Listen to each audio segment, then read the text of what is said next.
And then they learn that, okay, they can learn to let the experience of fear become finite, become very contained, let themselves feel larger than it. That's the feeling then people have when they're no longer afraid of their own emotions.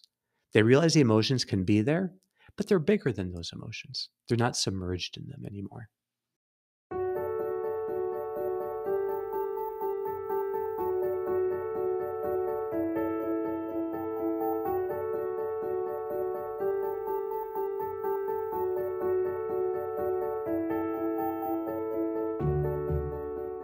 Hey, this is Sharif here with another episode of the Golden Hour, joined by Dr. Kevin Majors. Kevin, I'm excited for this conversation here today. Hey, Sharif, it's great to be back. Yeah, Kevin. Well, as you know, as you probably know, it's Halloween today. And I think on this day in particular, people wonder, what should I do? What should I do in the evening? And one popular thing to do is to watch scary movies. And that's something I like to do, but I've found that when I propose that as the activity, a lot of people are kind of hesitant. So, what would you say to help people overcome that reluctance and to get people interested in watching a scary movie? Sharif, it's a great question. And I think that scary movies give us a chance to learn everything we need to know about anxiety. So the whole theory of what is anxiety and then how do you relate to it in a new way, it can be tested and practiced by watching scary movies. So I have to say at the beginning, I'm not actually a big Halloween fan, and I'm very happy just the idea of like giving sugar to children. But anyway, so I'm happy to turn the light off and let people walk by. But but I've always been a big fan of scary movies, and in fact, my whole family is. And so when we get together, that's in fact what we most enjoy doing is watching these scary movies. What I found though in my practice is that basically 100% of my patients who come to me with anxiety disorders, if I ask them, what do you think of scary movies? They universally dislike them. And something interesting can happen then when you're working with people on anxiety. And so at first, I just got to hear about this that they watched a scary movie and they enjoyed it.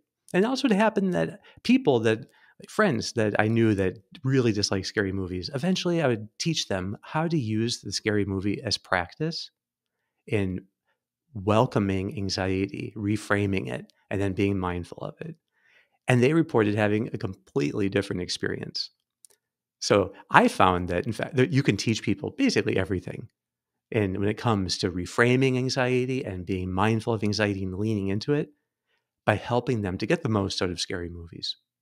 I see. So you see scary movies as kind of like an exposure where if you have, if you're, you struggle with anxiety, with fear, that you kind of immerse yourself in it by watching a movie, by watching one of these scary movies. And then through that process, you learn how to how to deal with it.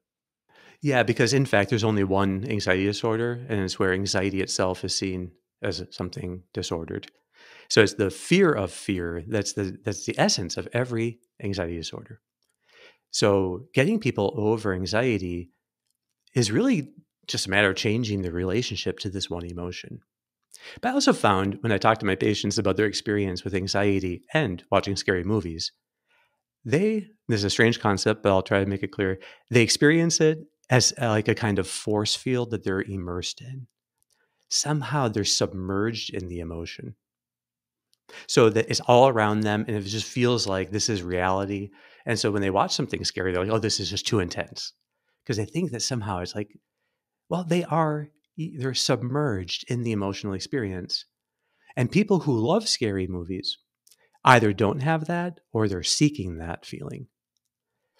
And so I think that there are really two stages as people learn to process anxiety. One stage is learning how to emerge from the emotional experience so you can hold it in your hand. And then the next is being able to voluntarily submerge back in it, seeking to be scared. And those are two different levels. And they're two maybe levels of how resilient a person is in the face of anxiety. Hmm. Okay, so those are two levels. Those are both good. Good Yeah. ways of dealing with it. So at the the even before that, there's a level where you're submerged in it, kind of against your will, almost like being underwater. You're struggling to get out, but you can't. Um, Yes. so And then they that watch seems the to be, movie through their hands, through the cracks in yeah, their yeah, hands as they're trying yeah. to hide their eyes. Or you have to turn the light on, or actually, one thing I noticed too is that this is my personal theory. You can confirm or deny it, but that some people like make a lot of noise or kind of try to talk a lot, narrate what's going on, for example, as a way of uh, making clear that it's just me watching a movie. I'm not. So they kind of That's distance right. themselves from it that way. They just say, "Well, I just wanted to comment," but I say, you were too scared. You had to do it. Exactly. And they will sometimes even laugh at the movie or they try. And so all of those are what in psychology we call diffusion techniques of running commentary or laughing or focusing on the people around you. All of them help you to get a little bit less tightly fused with the emotional experience. The problem is that the way they're doing it, they're still treating it as a threat. And so they're trying to prevent their own being scared from occurring. The more people try to resist getting scared, the more painful it is when it occurs. And the more echoes they have later on. So people who tell me that after they watch a scary movie, they have trouble sleeping, I think in my experience, it's always been the case that these are people who are really hoping to not get scared. They're really trying to not get scared. And then they get scared against their will, and it's terrible. So for everyone, there's a simple way of changing the experience of being scared. And if you can change it for a movie, you can change it for real life. So, and the way you do it is one, you have to reframe it as an opportunity for a new kind of practice. And two, that practice is being mindful of the emotion itself.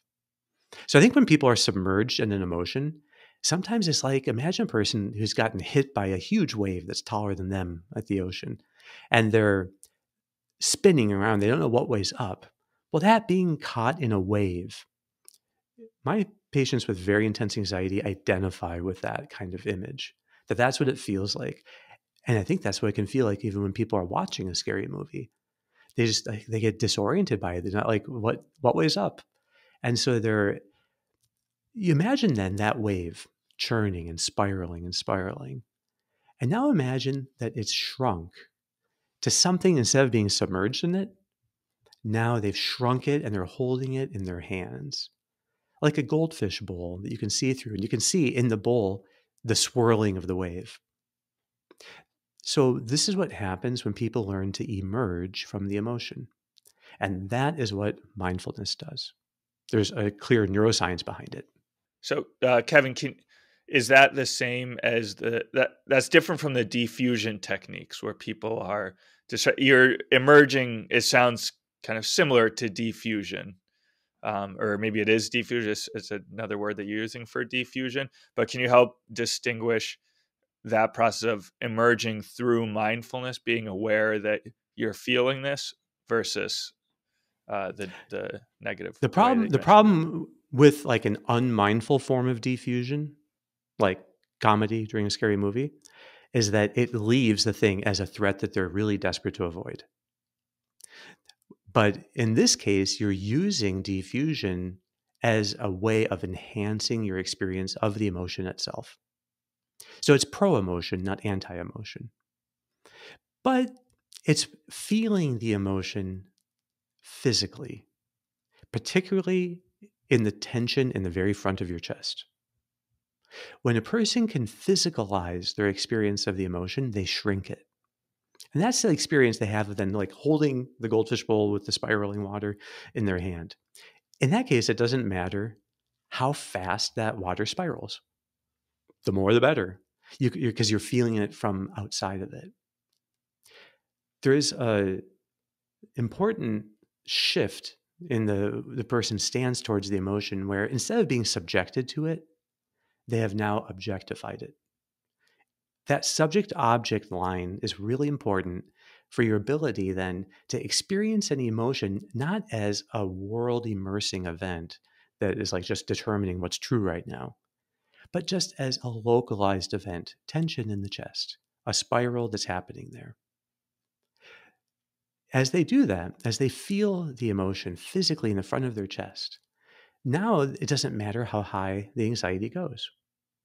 That sets the stage then for their ability to enjoy the adrenaline that they get with it and to look forward to whatever might be coming up that triggers it. So it just furthers the reframe. I think you can get to the point then where you want to be scared. So you're trying to fuse more. And it's almost like then you've reached the point where you jump back in the goldfish bowl. And now you're seeking to be kind of let yourself get tossed in the waves there because you have such certainty that this is not real, and this is just an emotional experience that you can have and that ends. So it's time limited.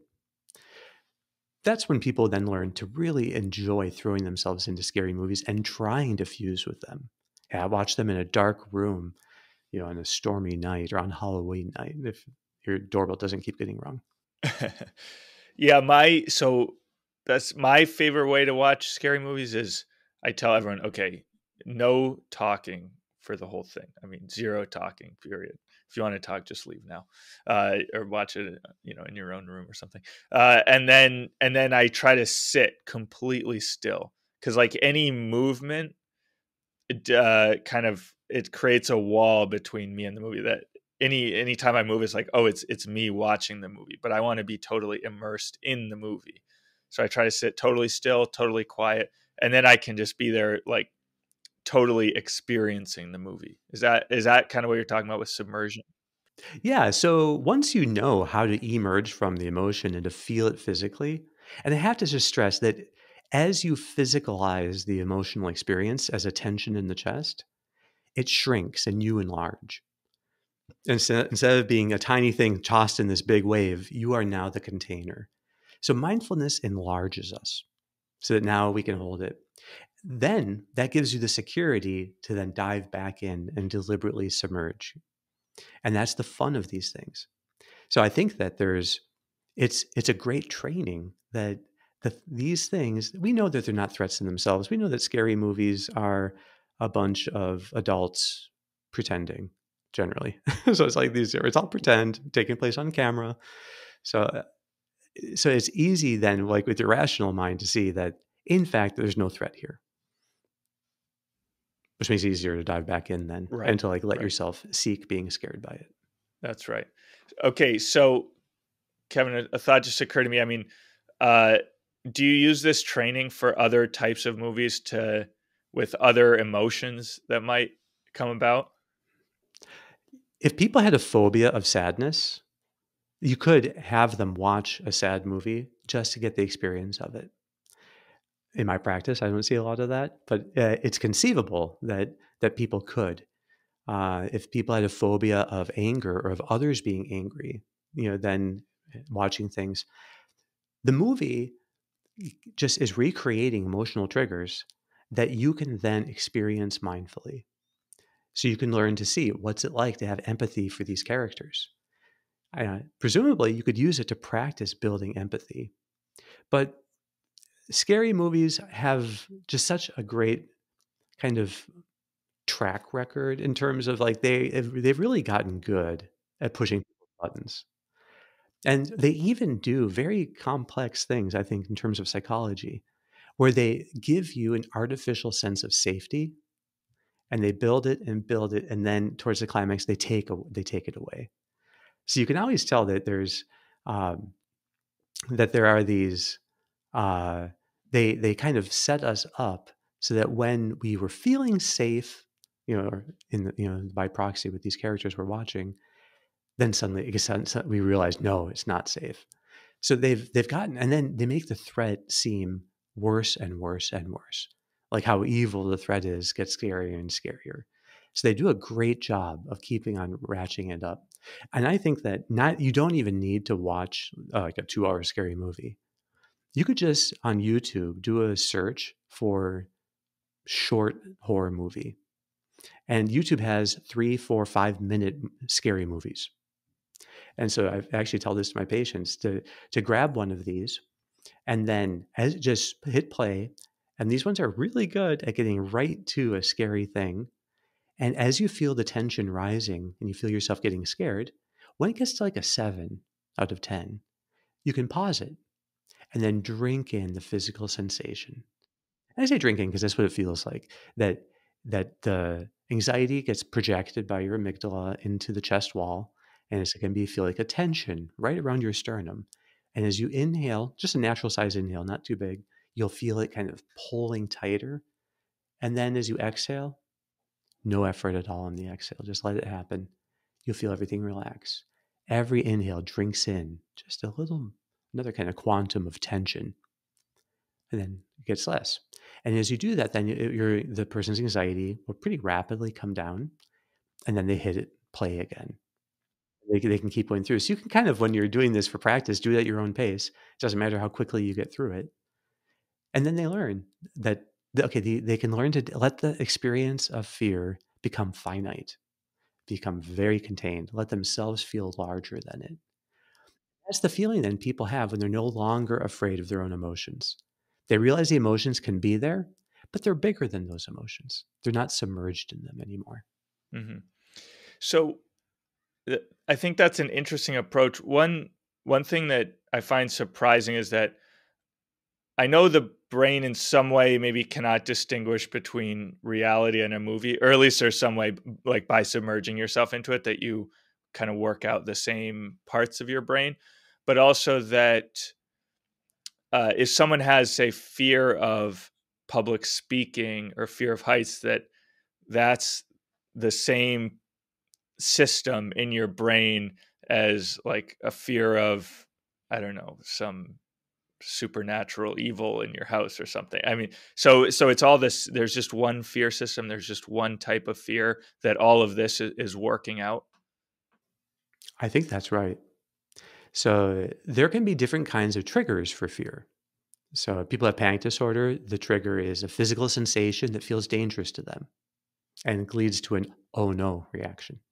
And then they get, because of the adrenaline surge they get more symptoms, which are really the symptoms of adrenaline or hyperventilating.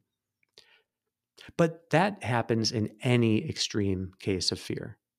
So even if you're worried about something, like let's say that you know in 2 hours you're going to get a phone call that you are either going to be destroyed financially or you're going to become very well off. And it's going to be one or the other. Well, in those 2 hours, you're going to get more and more anxious probably. You know, and there's a sense here that it could be great, but it could be bad. Well, in that case, it's the same idea. And in that sense, what the person is actually afraid of is not yet present, which means it's only present in their imagination, which is getting the call saying you've just been emotionally, financially destroyed, whatever it is, you lost the lawsuit or whatever. So in that case, then it's like they're actually for those 2 hours until the call actually comes, is they're responding to something imaginary. But our amygdalas do it so seamlessly, going from the imaginary to the real, that we can't even tell when the transition occurs. And then something that we were afraid might happen actually happens. It's the same system.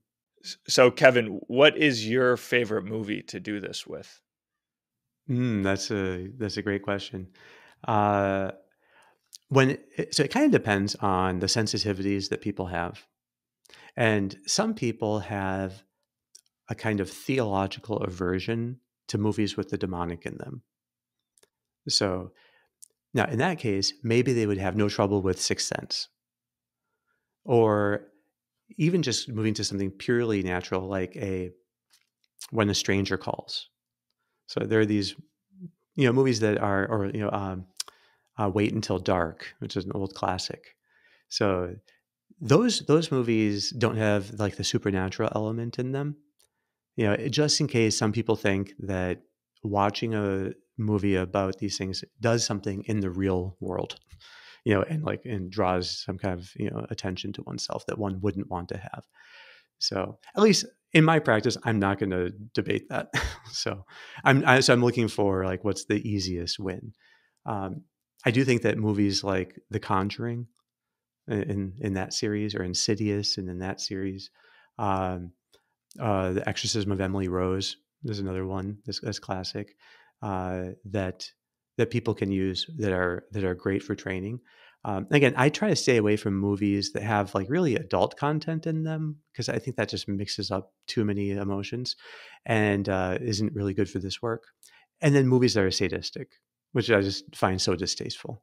So I'm interested just in good scary movies, that is again just a bunch of adults pretending. Yeah. Now, it just occurred to me also that roller coasters can have this effect on people too. That as you kind of go up, it's like fear of heights. And so, do you also recommend people go on roller coasters, or is that now too much? That's like real now. Yeah, I am totally happy to recommend people do roller coasters. So the issue is that for most people, it's just a little harder to get to the amusement park. And maybe they don't have kids the right age to be able to go on the roller coasters. So I just think that, but yes, it's exactly the same idea that, and this is where I say, like, you want to have the attitude in these kinds of practice sessions of the more, the better. Now, if you're going to go on a roller coaster and let's say you get locked in and then you find out it's a 2 hour ride with only 5 foot hills, wouldn't that just be awful? And it never goes over, 10 miles an hour. So that would be the pits. So, but what you're looking for is something intense that pushes the limits that doesn't cause an actual stroke, but they're really good at making sure that these things don't create too high a G-force to actually do damage. So I think that the roller coaster idea, like people do more intuitively get to this place of the more the better. And the roller coaster does reproduce a lot of sensations that people have in panic attacks. So I'm all in favor of that. Heights can do that and some types of climbing, but then you start to get into things that actually have more of a risk to them. So that's why I'm kind of hesitant on that.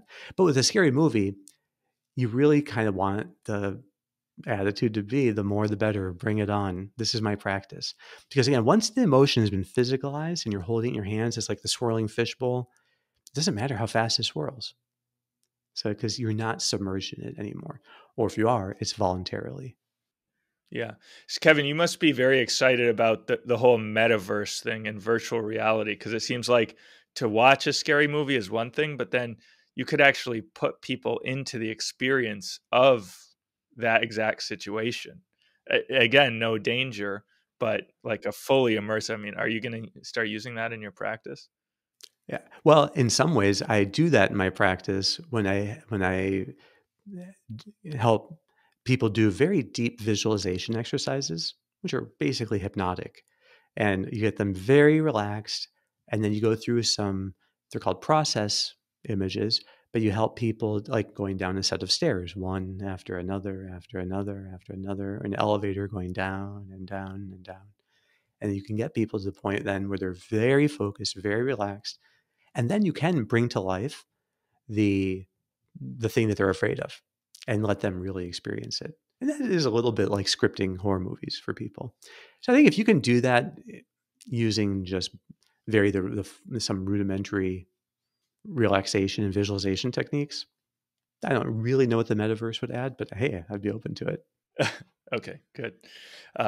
Great. Well, hey, Kevin, I think we're basically out of time for today, but I don't know if you have any final thoughts that you want to add before we finish.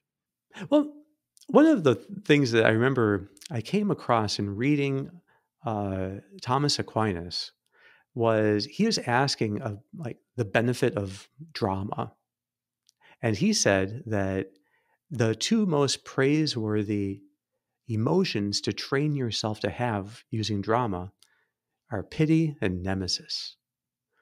Pity is sadness at the affliction of the innocent, and nemesis is joy at the punishment of the wicked. And that made me think of my love for horror movies in a new light. And I'd like to think that he would approve. And that these movies they train us in pity and nemesis. And that's what the best experiences do.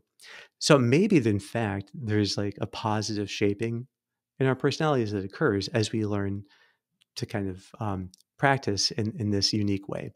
But at the very least, they help people to have a training ground for anxiety that can't harm them and can reproduce all the sensations of regular fear and panic. I love it. Kevin, that's a great note to end on. Great. All right, Well, Shiva. Happy Halloween. yeah, thanks a lot. We'll be back next week.